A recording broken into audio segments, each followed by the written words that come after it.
Hi, thanks for joining me on Wilderness with Monty. Today I'm hiking to Blue Lake, and I'm going in on the Sabrina Basin Trailhead. And it's in the John Muir Wilderness, and there's a lot of blue lakes. This is the blue lake that's above Sabrina.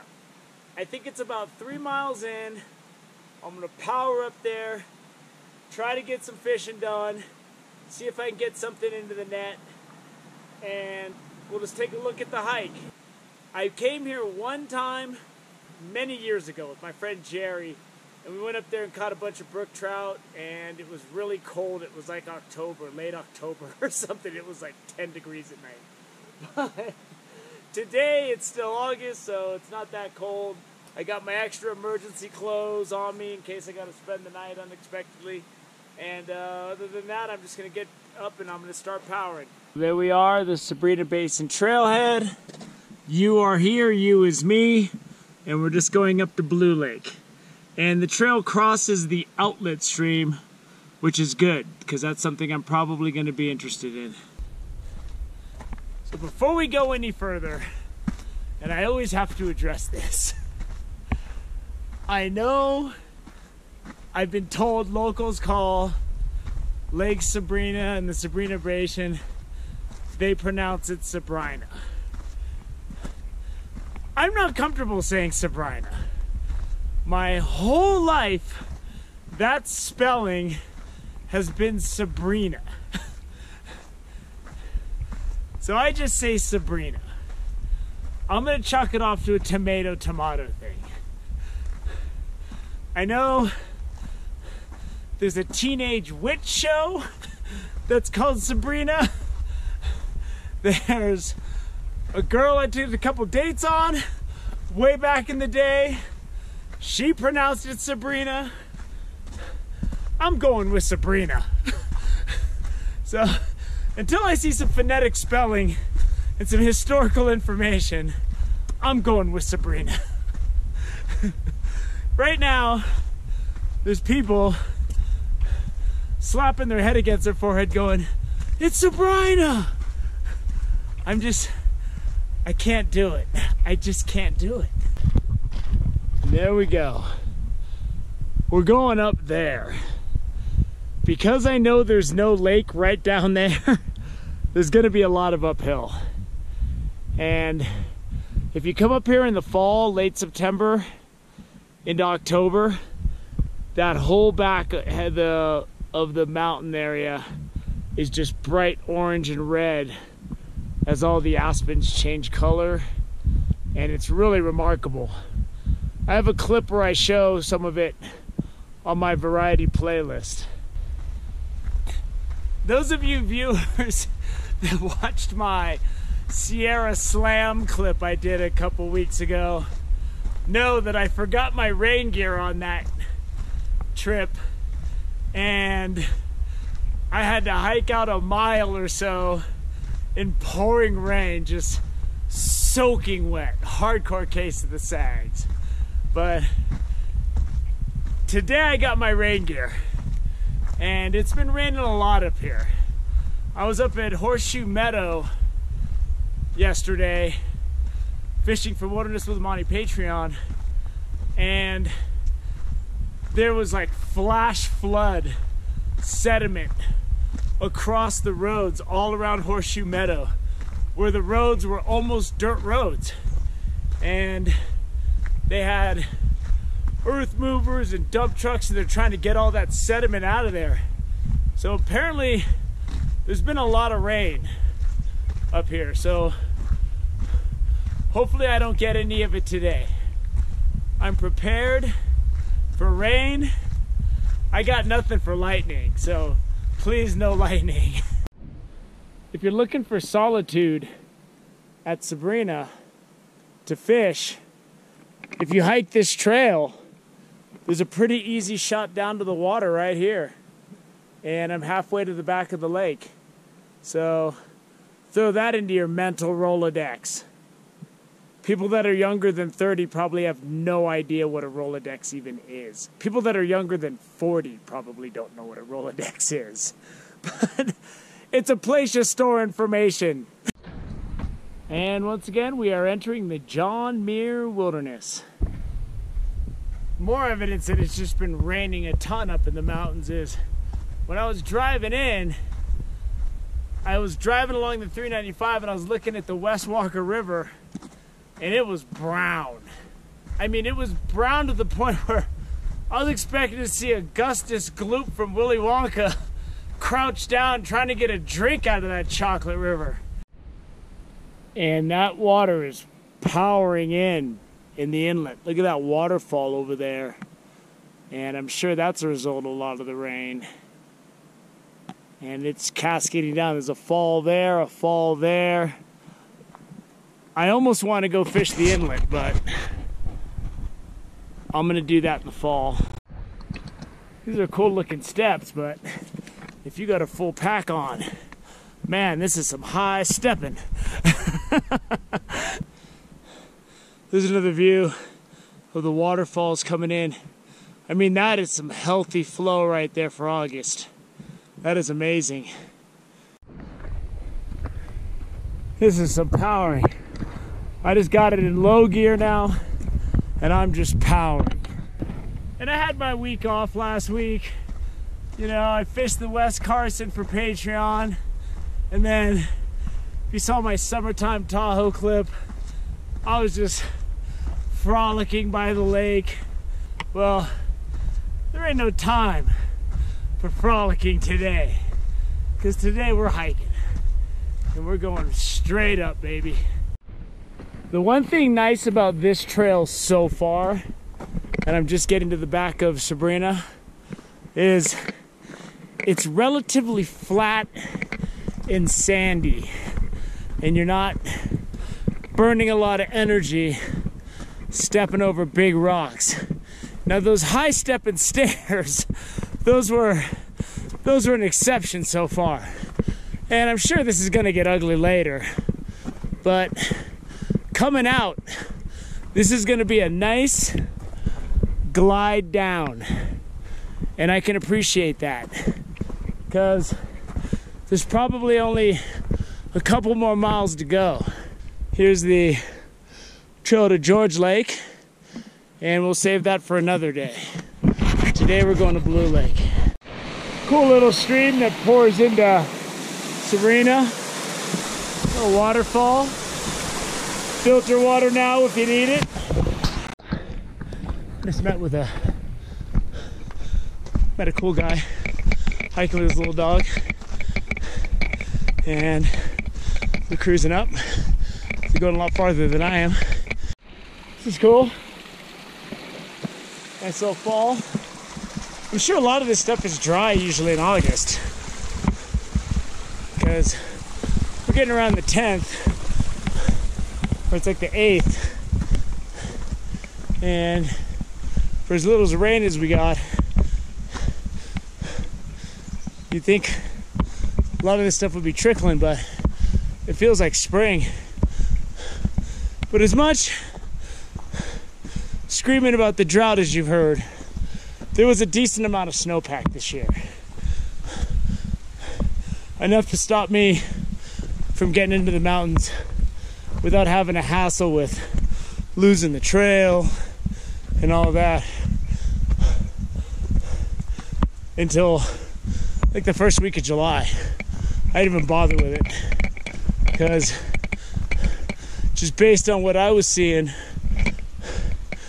at lower levels, coming up above 10,000 feet and expecting to have a easy ride just wasn't something I was going to do. And early in the year, when you get ice and stuff on sections of the trail like this, blink of an eye, things can go so south on you. A lot of people travel on this trail, but man, this is a well manicured and maintained trail. I mean, these switchbacks are beautiful. The work that went into getting these things so that they last with the steps, because without the hard work of those stone steps, this whole trail would probably wash away. These are cool switchbacks. They're short and they just snake up this side of the mountain. They're really efficient. You don't have the long march of death. You're just doing quick turns, short up, quick turns. I love it.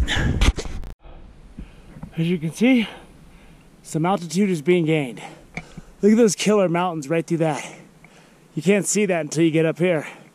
That dark red, and then it just has that stripe, and then it turns into gray.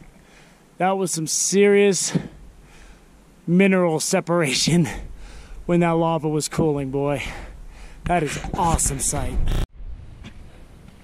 I've been going for a while. I just stopped for my first water break.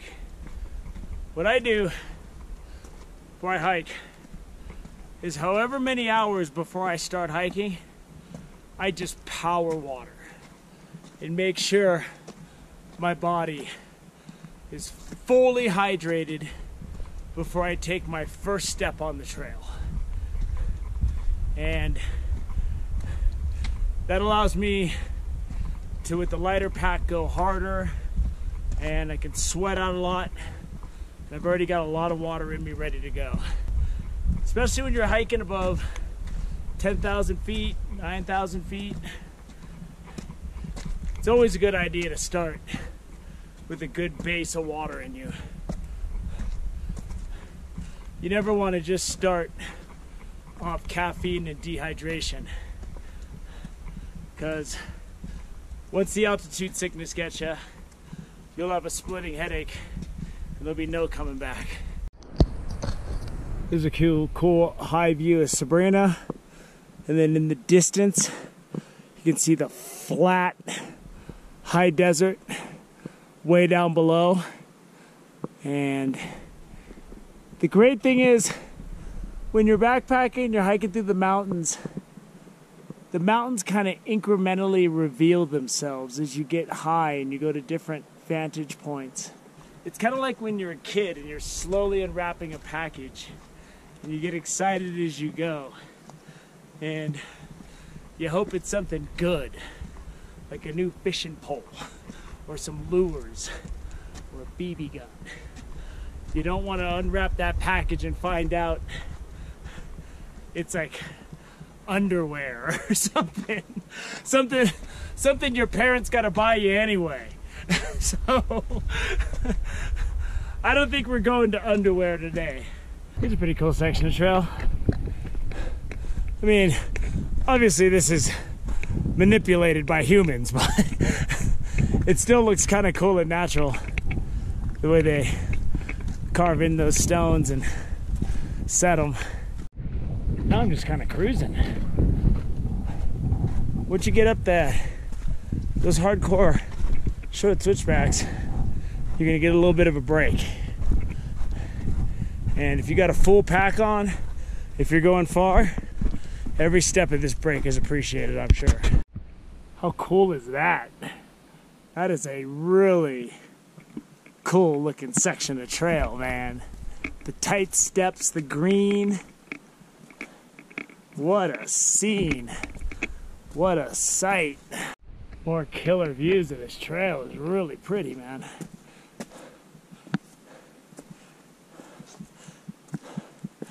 And as it winds up through this little forested area, I mean, it's steep, but how scenic it is really takes away some of the torture. And with all of the wilderness areas, Eastern Sierra above 10,000 feet, no fires. Now, if I'm in a survival situation, my leg is snapped or something, and it's gonna be 15 degrees at night, I might have a fire. So I have a lighter in my pack just in case. So these days, even in areas where I can't have a fire, unless I'm in a campground or something, and even a lot of times I don't even want to bother with a fire, because if that thing gets out of hand, it's just too much responsibility, man. And you know, you can still have fires in some places you backpack, but I just stove it and go to bed when it gets dark. It's better for getting up and fishing early. But mark my word, I'm shivering and I might die. Fire's happening. This is pretty extreme. I can faintly see where the trail switchbacks up this. But we've left our comfortable enchanted forest, and now we're in the rocky crags of whatever you want to call this. All right, I'm back into where there's trees and dirt. There's something about going through those really rocky sections of trail that I just feel like there's danger. And it's irrational.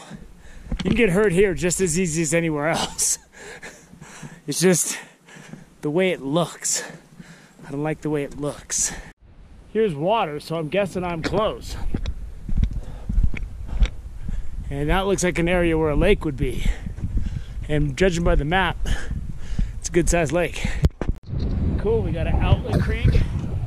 And there's a view of the lake. What a beautiful lake, man. I gotta figure out a way to get around this thing, or I'm probably just gonna go fish this side because there's logs I can cross that creek. So I was looking at that right there. I'm gonna cross this creek and fish over there, and I can already see some real nice brookies in this creek. And that might be the first thing I do, I don't know. We're gonna do something though. But before that, let's get to a better view of the lake and let's wrap this up. And here's a little better view of the lake. It's hard to get one view of the lake because there's so many different landscapes you gotta look at, so it's beautiful up here. Looks like an awesome place to spend the night. But I'm gonna wrap it up here because I want to fish that creek before I go any farther in. I hope you enjoyed the hike to Blue Lake. It's not that bad. I mean, it's steep. And it's a steep 3 miles. Like the last 2 miles is uphill. But those short switchbacks aren't that bad. And this looks like a great place to go backpacking. And just if you got to do a short hike, if you're alone, you only got one night, this is a good place to grab a wilderness permit and go up and hike to. So I can't tell you how good the fishing is yet, because I haven't done it. But I'm going to find out. So I hope you enjoyed the hike to Blue Lake. Thank you for joining me on Wilderness with Amani on this latest adventure. Until next time.